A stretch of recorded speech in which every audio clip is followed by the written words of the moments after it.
రాజ్ కోపంగా minister Dharmendra caller పట్టుకుంటాడు.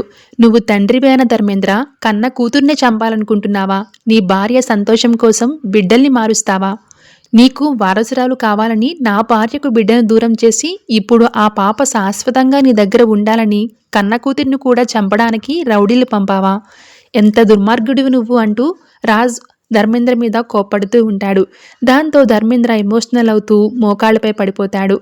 నన్ను క్షమించమని అడిగే అర్హత కూడా నాకు లేదు. నేను రాక్షసుడిని. నా భార్య తులసి ప్రాణం కాపాడుకోవడం కోసం స్వార్థంతో ఆలోచించాను. మరో తల్లి అమ్మతనాన్ని బలి చేశాను. పుట్టగానే మన బిడ్డకు గుండె సమస్య ఉందని తెలిస్తే తులసి తట్టుకోలేదని తెలివిగా బిడ్డల్ని మార్చేశాను. కానీ ఈరోజు మీ మాతృత్వం ముందు నా అహంకారం, స్వార్థం ఓడిపోయాయి అని ధర్మేంద్ర చేసింది తలుచుకుని బాధపడతాడు. ఈ మాటలన్నీ అక్కడే ఉండి విన్న తులసి ఒక్కసారిగా షాక్ అవుతుంది. తన భర్త ఇంతటి ఘోరానికి ఒడికట్టాడని తెలిసి కుప్పకూలిపోతుంది. ఏమన్నారు? నా వడిలో ఉన్నది నా బిడ్డ కాదా?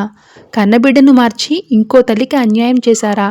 నా ప్రాణాలు కాపాడడానికి ఇంత పాపం చేస్తారా? దీనికి బదులు నాకు విషమిచ్చి చంపేసినా ఇంత బాధ ఉండేది కాదు. కావ్యగారు, నా భర్త చేసిన తప్పుకి నేను క్షమాపణలు చెప్తున్నాను అంటూ తులసి బాధపడుతుంది. తులసి గారు, మీరు బాధపడకండి. మీ భర్తకు మీ మీద ఉన్న విపరీతమైన ప్రేమే ఆయనతో ఈ తప్పు చేయించిందని కావ్య తులసికి సర్ది చెప్తుంది. ఇక తులసి ఎమోషనల్ అవుతూ తన ఒడిలో ఉన్న బిడ్డను కావ్యకి ఇచ్చేస్తుంది. నా కడుపున పుట్టిన బిడ్డే నాకు కావాలి. నీ బిడ్డను నీకు అప్పగిస్తున్నాను కావ్య అనగానే కావ్య ఆ బిడ్డను హత్తుకుని కన్నీళ్లు పెట్టుకుంటుంది. రాజ్ కూడా తన కూతుర్ని చూసి మురిసిపోతాడు. ఇక అప్పుడే అక్కడికి వచ్చిన డాక్టర్ అనురాధ ఒక తీపి కబురు చెప్తుంది. ధర్మేంద్ర గారు, ఇక మీ బిడ్డకు ఎలాంటి సమస్య లేదు. ఆపరేషన్ సక్సెస్ అయ్యింది. కావ్య రాజులు ఈ బిడ్డను తమ సొంత బిడ్డ అనుకుని ఆపరేషన్ చేయించి ప్రాణాలు కాపాడారు అని చెప్పడంతో ధర్మేంద్ర దంపతులు ఆశ్చర్యపోతారు.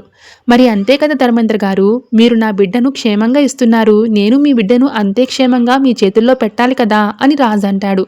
ఆ మాటలకు ధర్మేంద్ర రాజ్ కాళ్లపై పడి తన తప్పుకు పశ్చాత్తాపడతాడు. Thanks for watching.